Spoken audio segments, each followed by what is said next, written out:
गुरु प्यारी साध संगत जी, राधा स्वामी। गुरु प्यारी साध संगत जी, जो आज हम आपको साखी सुनाने जा रहे हैं, कृपया आखिर तक सुने और प्रेम से सुने। गुरु प्यारी साध संगत जी, ये साखी एक सत्संगी बीबी की है। साध संगत जी, हजूर महाराज जी के समय की बात है। एक बीबी का महाराज जी से बहुत लगाव था, महाराज जी से बहुत प्रेम था। वह अक्सर डेरा ब्यास आया करती, हजूर महाराज जी से मिला करती और उनके दर्शन किया करती और वहाँ रहकर संगत की खूब सेवा किया करती। वह अकेली थी जो अपने परिवार में से डेरा ब्यास आती थी और जिसने हजूर महाराज जी से नामदान लिया हुआ था, लेकिन उसका परिवार सत्संगी नहीं था।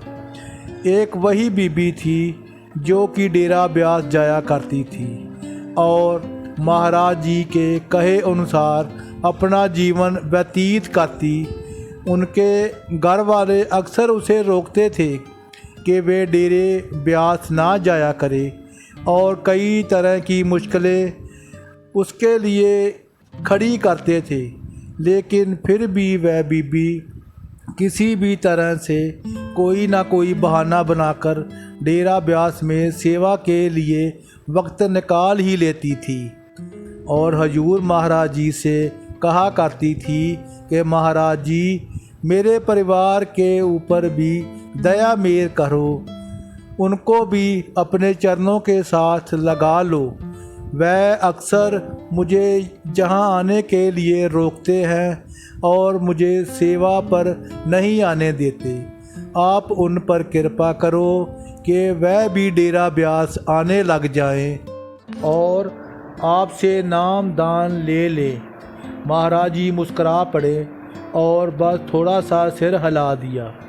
उनके बाद कुछ दिनों के बाद वह बीबी से रोटी बनाते वक्त घर में रोटी जल गई, जिसके कारण उसके पति को बहुत गुस्सा आया, क्योंकि वह जब रोटी खाने लगा तो उसने देखा कि यह तो जली हुई है, इसे क्या रोटी भी नहीं बनानी आती। उसे इस बात का इतना गुस्सा आया कि वह उसे बुरा भला बोलने लग गया और जिस चूल्हे पर रोटी बना रही थी उसने वहाँ से कोयले निकालकर उसके हाथों पर रख दिए।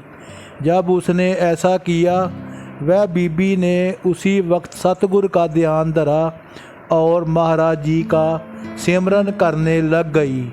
उसकी आँखों में आंसू भी आए क्योंकि उसके हाथ जल रहे थे। जब उसने महाराज जी का सिमरन शुरू किया और कुछ देर बाद उसने अपने हाथों को देखा, उसके हाथ बिल्कुल ठीक हो गए थे। उसके हाथ नहीं जले और उधर महाराज जी कुछ काम कर रहे थे और एक सेवादार उनके पास था। उसने देखा कि महाराज जी के हाथों को क्या हुआ, इन पर छाले क्यों पड़ गए।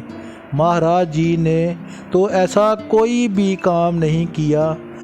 उसने उसी वक्त महाराज जी से कहा, महाराज जी, ये आपके हाथों में छाले पड़ गए हैं। महाराज जी ने अपने दोनों हाथों को देखा और एक प्यारी सी मुस्कुराहट की तरफ उस सेवादार की तरफ देखा।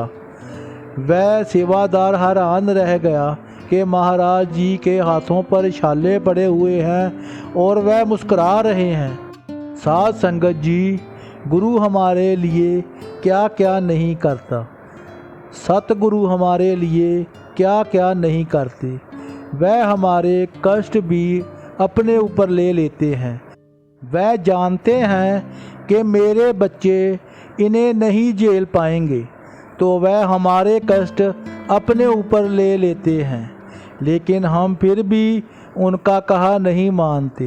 हम अपनी मन मर्जी करते हैं। वह तो हमसे केवल एक ही चीज़ मांगते हैं, नाम की कमाई, शब्द की कमाई, लेकिन हमारे पास तो वक्त ही नहीं है।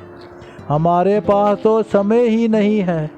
वह हम पर इतनी कृपा करते हैं जिसका कोई अंत नहीं। वह हर पल हमारे अंग संग हैं, हमारे साथ हैं। हम ही उनके साथ नहीं हैं, क्योंकि हम उनका कहा नहीं मानते। हम उनके कहे गए वचनों पर नहीं चलते। लेकिन देखो, सतगुरु की दया इतनी है, वह फिर भी हमारी देखभाल करते हैं। जैसे कि बाबा जी ने अपने एक सत्संग में भी फरमाया था कि अगर बच्चे कहना नहीं मानते तो क्या हुआ, बाप का फर्ज होता है उनकी देखभाल करना, उनको समझाना। वह अपने फर्ज को कभी नहीं भूलता। तो साथ संगत जी, हमें हमेशा ही बाबा जी के वचनों पर चलना चाहिए और भजन सिमरन को ज़्यादा से ज़्यादा समय देना चाहिए। तो साथ संगत जी, ये साखी आपको कैसी लगी कृपया कमेंट करके ज़रूर बताइए और इसको ज़्यादा से ज़्यादा शेयर कीजिए ताकि और भी ज़्यादा से ज़्यादा संगत इस साखी को सुन सकें। राधा स्वामी।